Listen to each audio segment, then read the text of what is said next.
I'm John Stanton, and it's my honor and privilege to be able to talk a little bit about my old friend, Arnold Pohs.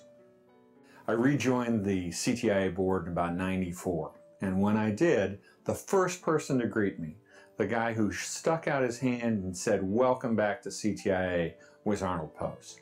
And because we were the two predominantly wireless companies in the industry at the time, we worked together very closely on a variety of issues, and basically we were allies within the context of the CTIA. That's the way Arnold was. He was a guy who'd compete against you like heck in the marketplace and then treat you like a colleague outside of the market. Arnold wore out 2 cars and countless pairs of shoes in building that ComNet cellular business.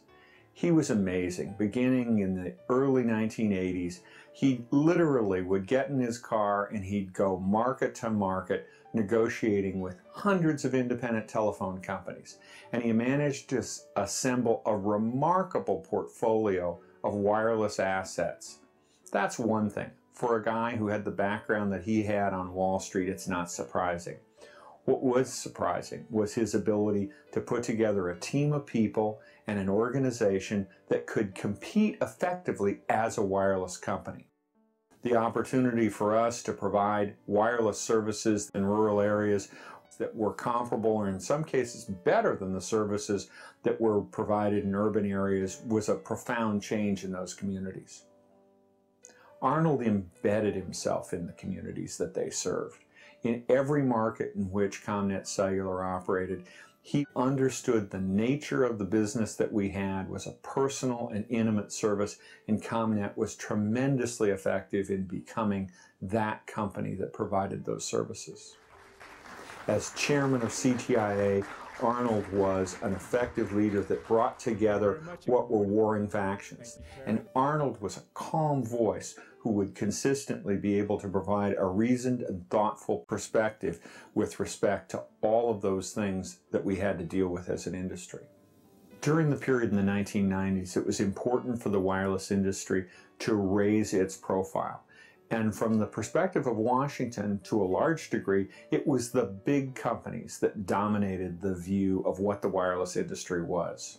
Arnold was extremely effective in establishing and maintaining relationships with key U.S. senators, key members of the FCC, and even presidents in representing the industry and representing his company to those constituents. It was important to all of us that the wireless industry be viewed as a player. We needed someone who could speak for the industry, and Arnold was often that person. Any conversation with Arnold inevitably included a discussion of family.